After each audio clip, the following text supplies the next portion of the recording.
What is up, you guys? It's your girl Nevaeh Love, and I'm back with another video. If you're new to my channel, welcome. Go ahead and hit that subscribe button and join the love gang. If you could tell by the title, I really don't know what this is gonna be. It could be like a drive with me story time, or you know, if that even exists, I don't know. But I'm gonna just tell a story time about my traumatic experience in foster care. And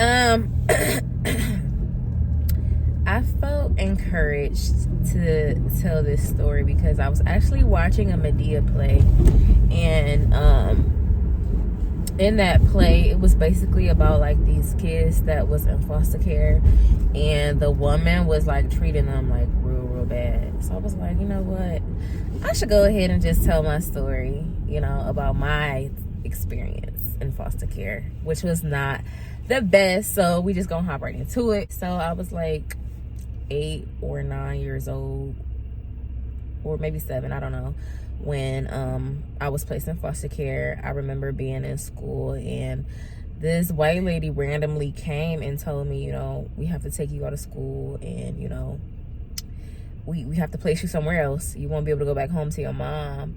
And I just remember feeling like extremely anxious and devastated. Like, I didn't understand what was going on at all. I just know that I wanted my mom, and it was like doing something to me mentally, hearing her say that, you know, I won't be able to go back to my mom.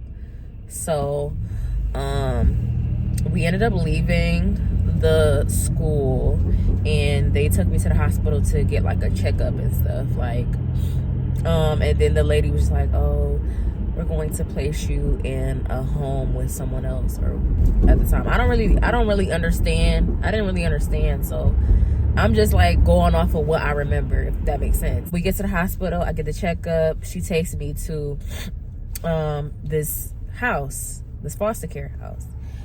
And I just remember staying with this lady. Like, she started out super duper nice, sweet, loving, caring. And something just switched after a while. Like, the first thing I noticed was like it would be nights and I would get like super hungry. Like, she would make dinner and feed us, but it just wasn't enough. Like, I would still be hungry. And you know, I was afraid to tell her because I noticed like the energy switched in her. Like, something was just off. So I was afraid to tell her, you know, I'm still hungry.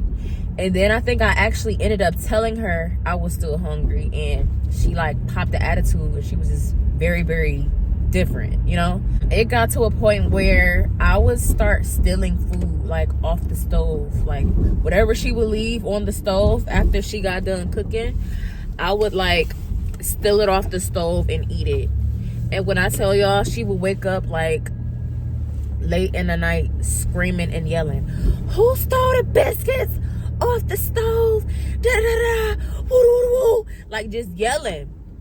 And when I tell y'all, I was so freaking scared, and I cried so bad. I'm like, yo, like, what is going on?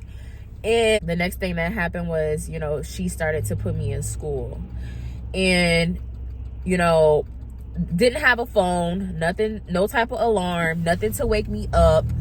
Hair wasn't done. I didn't really know how to do hair like that either at the time. So I would have to like try to do my hair like how I seen my mom do it. Like, I would like do my hair in little bobos and little twisties and barrettes. And you know, the best way I could. I know them parts was looking crazy and crooked. I know it was. But it's like I didn't have no mirror, and I couldn't just go to school looking any kind of way. But I'm off topic. I did not have an alarm, so I didn't know when to wake up or any of that. And I just remember oversleeping because I didn't know when. I thought she was gonna wake me up. I remember oversleeping in the bed or whatever, and she would like come in screaming and yelling like, you supposed to be in school, you need to start waking yourself up, and da da da da. And it's just like, girl, how am I supposed to know to wake myself up? I don't have an alarm, I don't have a phone. And then not even that, y'all, she didn't even walk me to school and register me or any of that.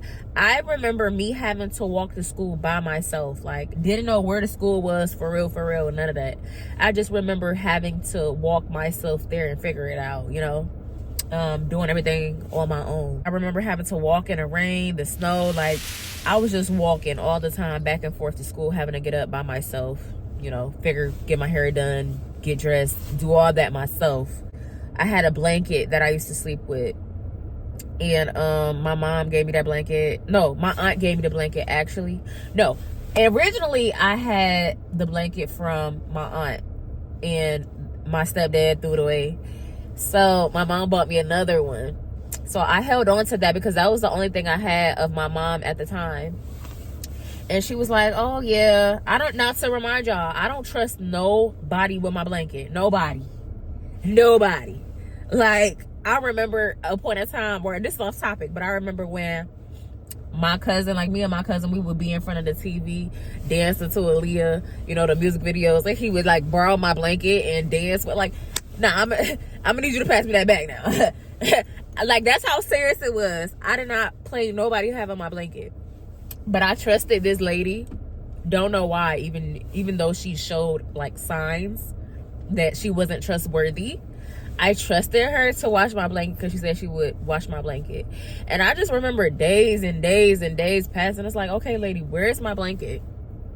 Never gave me the blanket, ever. Like, never gave it back to me. I would literally just cry myself to sleep every single night, like trying to pretend like the pillow is like my blanket in order for me to get any type of rest. Another thing that happened after that was she had 2 other foster boys.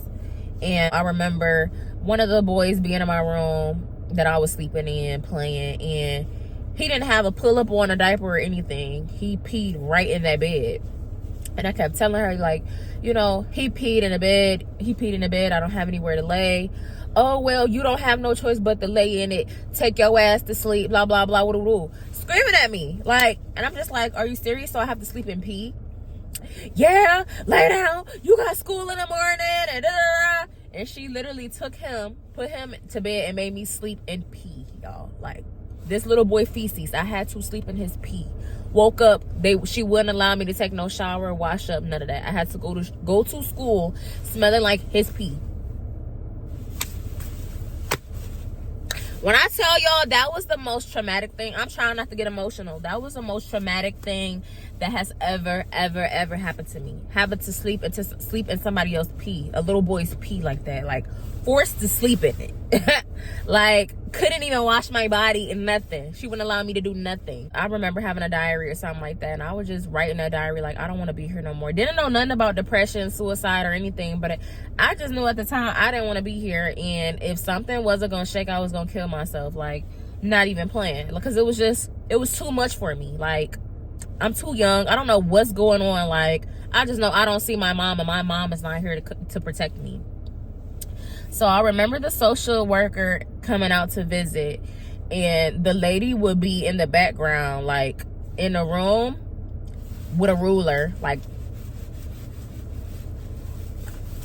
basically saying, I'm gonna beat your ass with the ruler if you open your mouth and say anything. So I would literally just be like this, scared, like shooken up. The lady, are you okay? How is she treating you? When I tell you I couldn't speak, I'm just like, I could literally see her from the corner of my eye, standing right in the doorway, threatening me. So I was so terrified to the point where I couldn't say anything. The lady just thought I was, you know, just being taken care of, treated right. And no, that was not the case. I remember telling a story because she had other like nieces and nephews or something like that. And I remember them being there or whatever, because I was playing with them, and she would bring them over and we would go over their house and things like that. And I remember one day we were downstairs and I was sharing a story about one of my stepsisters, about her with G Unit, how, you know, he gave her some sneakers, signed them, gave her $100 and things like that. And I was sharing that story. I'm like, yeah, this happened, that happened, and I think that was so cool, you know. And the girl was just like, you're lying. That ain't happened. You lying. Well, next thing I know, I'm getting beat the fuck up. Didn't even know how to fight. The girl beat me up so fucking bad. Like, beat me down. And I cried. The girl, she was much older. It was another girl. She just stood there and watched and kept telling me, don't go tell. Because I was trying to take off and run, and they was literally pulling me like, no, don't go tell, don't go tell. Because I was about to tell the little foster mom, like, this girl just literally just beat me up, telling me I lied over something. Like, why would I lie? Why would I lie over that? Come on now. But yeah, she beat the fuck out of me. And it was nothing I could do, nothing I could say. I wasn't allowed to open my mouth. I wasn't allowed to speak. I wasn't able to say a thing. So, like, I dealt with a lot in foster care. Like, it's some of the stuff I can't even remember. Like, that's how bad it is. And, you know, I try to just numb it out and shut it out. So, I really don't remember much. But that's the main thing that I remember at this time. And I just remember eventually them finally getting me out of that woman's house. I never got a chance to tell them what happened to me. My mom didn't even know. My dad didn't know. And he's the one that put me in there, actually. Like, because he called 696 kids on my mom or whatever at the time, because somebody was hitting on me and hickeys was getting put on me and all types of crazy ass shit was supposed to have been going on that I knew nothing the fuck about. So yeah, they ended up just taking me to my dad's house. I stayed with my dad for some time, and then that was just the end of that. But as I got older, when I had my first child, I went to my dad's house, and you know, I was talking to him about it, like, you know, I was in foster care. Didn't really tell him like much, like how I was getting mistreated there. I was just like, you know, yeah, why did I go to foster care? Like, what happened? Like, he was like, oh, your mama got you in foster care. Your mama put you in foster care. And I'm just like, how? Like, explain to me. Like, I'm old enough to understand what's going on. Like, and then he finally admitted, like, oh, well, I'm the one that called. I did this and I did that. When I tell y'all, my heart broke into a million pieces. Because why would you rip me away from something that I was happy in? Like, I was happy with my mother. So that should tell you something right there. Obviously, I wasn't being harmed in any kind of way if I was clinging to my mother, if I was happy with my mother. You literally ripped me out of a happy environment and put me in to a place where it fucking traumatized me, and I'm still healing from it.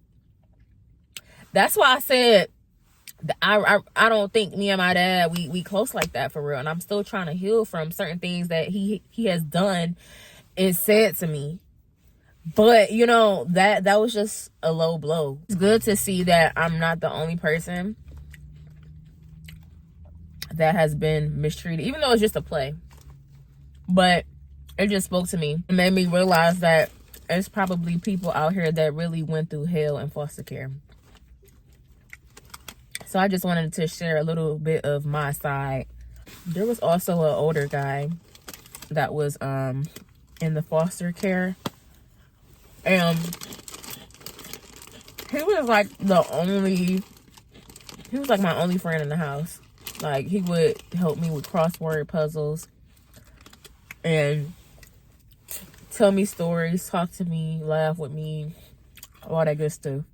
And then he ended up acting funny after a while too.